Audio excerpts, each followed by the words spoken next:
All right, the Shakey's V-League here in NBN4 on Tuesday at 2 p.m. It's going to be San Sebastian. That's the other half of that Final Four. It's San Sebastian going up against Ateneo. Watch out for that one. And we have a courtside report from the very beautiful Ivy Remulla.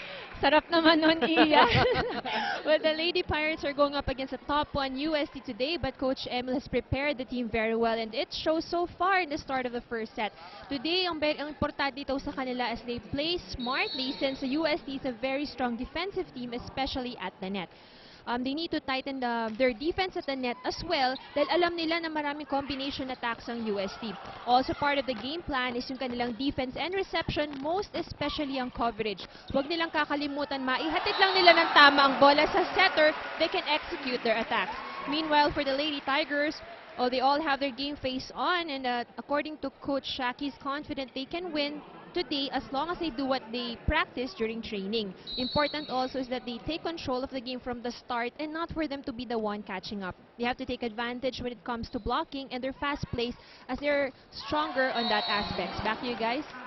All right, thank you, Ivy. And that courtside report was brought to you by Mighty Bond. Mighty fast, mighty strong, Mighty Bond. Comments mo on that report from Ivy? Well, eksakto yung punto. Nakita mo naman kahit si Coach Shaq De Los Santos, alam niyan dapat mauna kagad sila. Pacor Sports is a proud partner of the Shakey's V-League. You were saying? Yun na sinabi ka ni Ivy. Sabi ni Coach Shaq, unahan dapat ang Lyceum because right. he knows na minsan yun ang nagiging sakit ng UST na pag nauunahan, it's hard for them to recover. At the same time, ito namang Lyceum, mukhang pinag-aralang maigi. They scouted UST very well, at least in the beginning of this first set.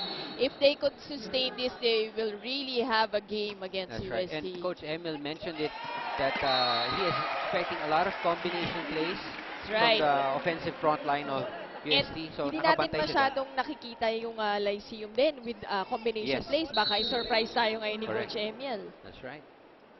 So far, Lyceum on top by 4. 9-5 here in the first set. Cases gets blocked again. 4 touches. Oh, no call right there. De La Peña gives it to Cases. Cross court. Di makulangan. Outside set to Carolino. Dug up by Hartates. That's going to go in. That's a great series. Yes, great series of plays there. From both squads actually. Sayang lang masyadong pasok si De La Peña. That's right. For that reception. Shakey's, if it's fun, family pizza, it's got to be Shakey's. Aiza Maizo, the veteran, an excellent server. This is the semifinal. That's right. Missing the mark this time, and I believe there was one season that Aiza Maizo won the Best Server Award. You know, constantly we remind you, pero lalo na ngayon it's the semifinals. We invite you to come over and watch the games live here at the arena, the home of volleyball. That's right, and this afternoon we're really, filled to the rafters. Look at that down the line hit from Carolino, and these are the fans that have been with us from day number 1, Mozzie, and they really know how exciting the season comes to that point whenever we start the semifinal round, Mozzie. Another excellent block. This super ticket block brought to you by Mighty Strong, Mighty Fast, Mighty Bond. Dun sa block na yun, nagmukhang kasing laki ni Michelle Carolino si Santiago sa taas tumalon. Grabe. Beautifully executed. Goliman with that hit. Hindi masyadong powerful, but just enough to put the ball in and take the point through the blockers of UST. Goliman with her height would actually be a good option as an outside hitter. No, pag talaga kailangan mo ng puntos, you can change up the plays and give her an outside hit. Hartates gives it to Porntip. That's she hit it above the block. My goodness, this is the outside hit you were talking about, but Porntip delivering that point. And really, people have been talking about this series, and I would say, they have been favoring UST whenever we talk to the fans. But so far, Lyceum has really shown us quieted down The fans of Hindi UST. lang kami basta-basta mag-ano dito, magpapatalo. Missed it from Porntip as Is timing that hit. UST down by 3 with M. Carolino serving. Tuloy-tuloy ang pasok ng tao dito sa arena. And they know that two beautiful games, two enjoyable Yes. games in the semifinals today. You've got the top 4 teams really slugging it out for the championship. Axel, the official outfitter of the Shakey's V-League. Carolino with a serve. Another pure nice reception. serve. Porntip. Off speed. Di makulangan. Oh, that's too close to the net. Good save though. Oh, what a dig from De La Peña, but the second ball was just with the audience already. Sayang almost a dig. Tabaquero again, if it's just single block coverage, it's not, it won't Kaya-kaya be eh. enough Iiwas. against an Angeli Tabaquero. And again, another down the line hit. So mukhang yun ang target ngayon ni Yes, Angge. yes. They go back to Porntip. Splitting the block. Porntip this time right in the middle. And it's just 2 points separating these two teams, 13 to 11.